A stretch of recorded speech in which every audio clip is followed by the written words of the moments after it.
পূজা মা, ঘরের ভেতর থেকে আরেকটা জাল দিয়ে যা তো।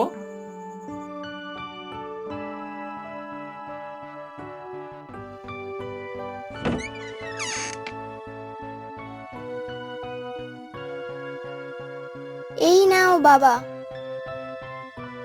হ্যাঁ, দে মা।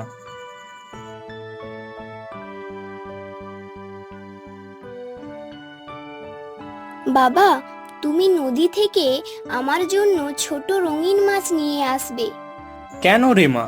ওই মাছগুলো দিয়ে তুই কি করবি? বাবা, আমি ওই ছোট মাছগুলো আমার কাঁচের জারের মধ্যে সাজিয়ে রাখবো। দেখতে খুব সুন্দর লাগবে।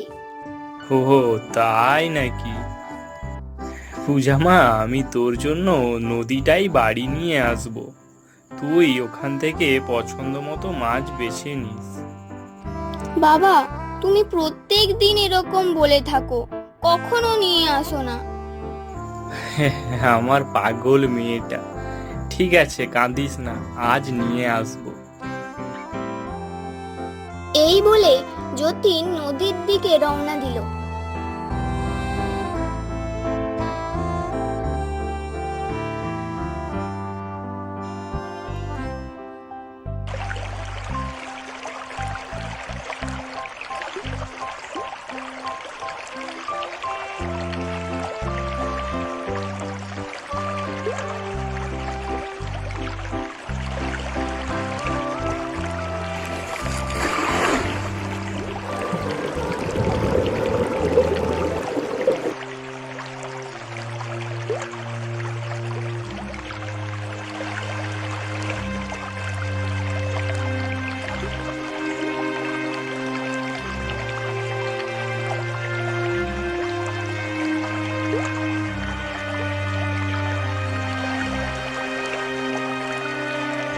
কি হয় যতীন, আজ কটা মাছ ধরা পড়লো?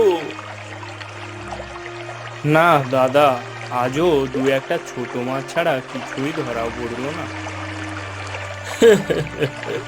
বড় মাছ কি আর পাড়ে এসে ধরা দেয়? বড় মাছ ধরতে গেলে মাঝ নদীতে যেতে হয়। আর তুই যাবিও বা কি করে? ওই ভাঙা নৌকো নিয়ে কি মাঝ নদীতে যাওয়া যায়?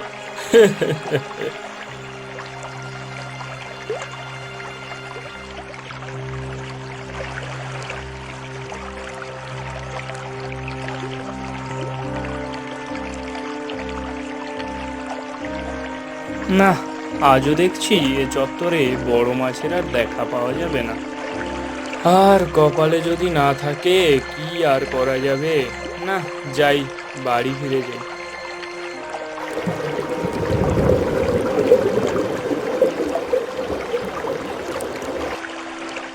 আরে, ওটা কি ওখানে? মনে হচ্ছে কোনো বড় মাছ।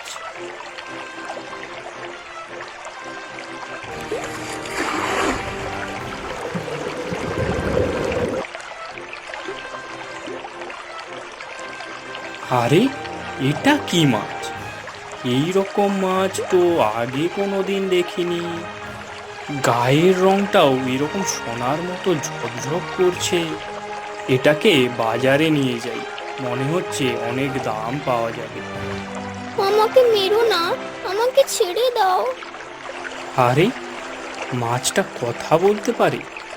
এ কি অবাক কাণ্ড! কে কে কে তুমি? আমি রূপবতী, রূপনগরী রাজার কন্যা। কিন্তু এই অবস্থা তোমার কি করে হলো?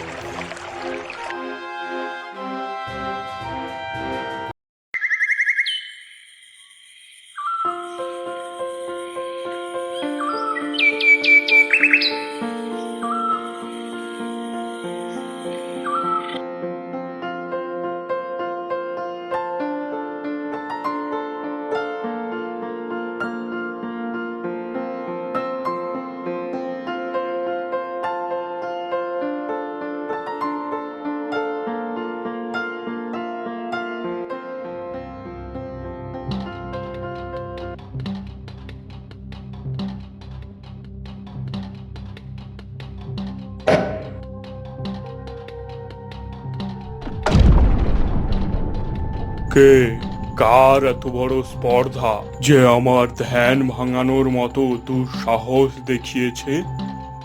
এক্ষুনি সামনে বেরিয়ে এসো। যে এই দুঃসাহস দেখিয়েছে তাকে আমি অভিশাপ দিচ্ছি, তার সারা জীবন জলেই বাস হবে।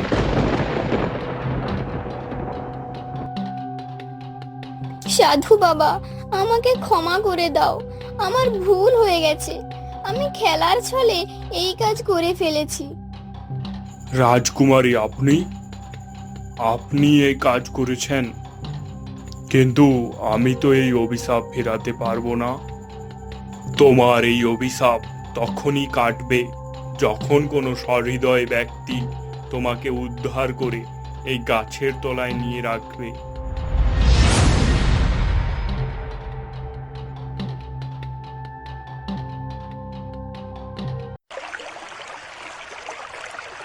রাজকুমারী, আমি আপনাকে সেই গাছের তলায় নিয়ে যাব।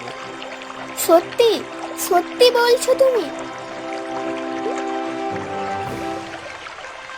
এই বলে যতীন জেলে সেই সোনালী মাছ নিয়ে গাছতলায় উপস্থিত হয়।